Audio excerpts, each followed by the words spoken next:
Ladies and gentlemen, I'm State Representative Frank Ryan from Lebanon County, Pennsylvania. I'd kind of like to have a heart-to-heart moment with you, if you don't mind. You know, in this property tax elimination issue that I've been working on for an extended period of time, along with some great other folks in the legislature and citizen groups, I've noticed something that's caused a lot of concern for me. I'm going to call it generational divide. My bill calls for a tax on retirement income that is excluding Social Security and the money that you put in. And it obviously created some problems for people that I'm dealing with and I'm trying to be as sensitive to as possible.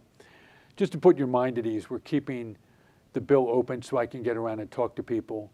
And if another bill surfaces that we can support to get it done more quickly, obviously I'll support that as well. But it's time to really solve the problem. But what I want to talk to you about is our level of civil discourse with one another and with our generations. I've heard people make comments, people particularly my age, about the younger generation and that they are not helpful, they are not willing to do things, and they are shirking their responsibilities. You know, I'm a retired Marine and I served in harm's way. I've been in Iraq and I've been in Afghanistan and other contingency operations, and most of the people, all of the people under me were younger than I. And I've found that to be absolutely inaccurate. They are good, decent human beings who care, they're compassionate. On the campaign trail, I saw a lot of people, many of them younger. They didn't agree with me. That doesn't mean there was anything wrong. It just meant we didn't agree. But we had civil discourse. I have a lot of younger people who think very little of many people who are seniors. And that is equally as unfair. I saw some postings on Facebook and Twitter and Snapchat and Instagram that really caused me pause for concern. You know, one of the great things about being a Marine commander is that when I'm in harm's way and we're trying to win a battle, we work together. I never knew whether anyone was a Democrat, Republican, a liberal, or a conservative. I knew they were a Marine, soldier, sailor, or airman, or Coast Guardsman.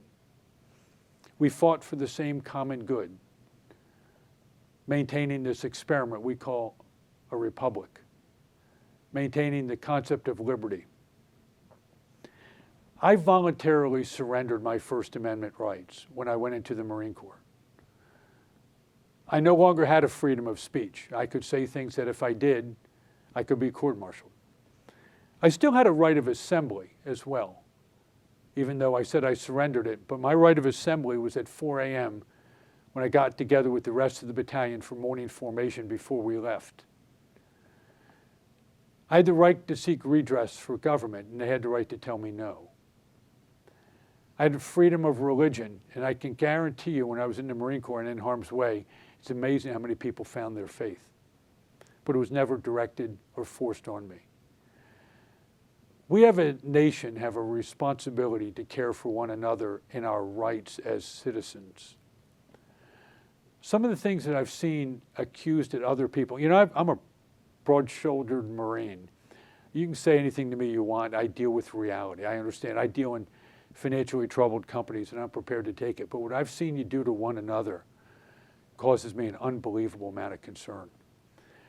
I would tell you that when you're doing that, I would encourage you to say, what would my minister, my priest, my rabbi, my mullah say if they saw that posted? What would my mother say if she read those things? Younger people are watching this. Younger people are looking at our level of civil discourse. You know, I used to think this was about property taxes, and I'm convinced it isn't anymore. I'm convinced it's about the very soul and spirit of an American people who have in every challenge and time rose to the occasion to help one another in distress. We're not going to succeed in this battle if we divide ourselves. I know when people call me, they're scared, and I understand that. So if people are upset with me, I can handle that. But I've dealt with it for 40 years as a Marine. Most people who have not had that training in the Army, Navy, Air Force, or Marine Corps, and the Coast Guard. I would encourage you, ladies and gentlemen, For those that are seniors that are opposed to this bill, talk to your children. They might give you a slightly different perspective. And to the children that have been here telling me and calling me saying that you do support it, what I would encourage you is talk to your parents.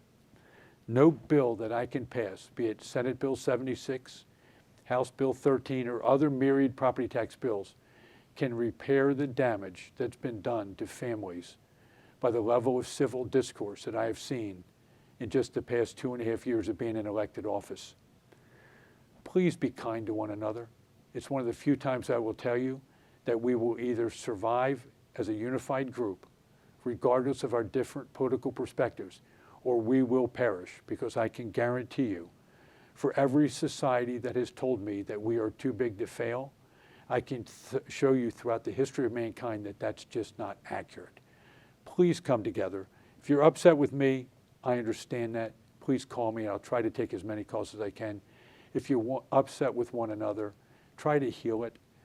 For all of those who are in religious life, you need to do more in the pulpit to explain what really needs to be done. For each and every person that cares to watch this for the length of time you have, thank you for your time. God bless you all, and I hope you have peace.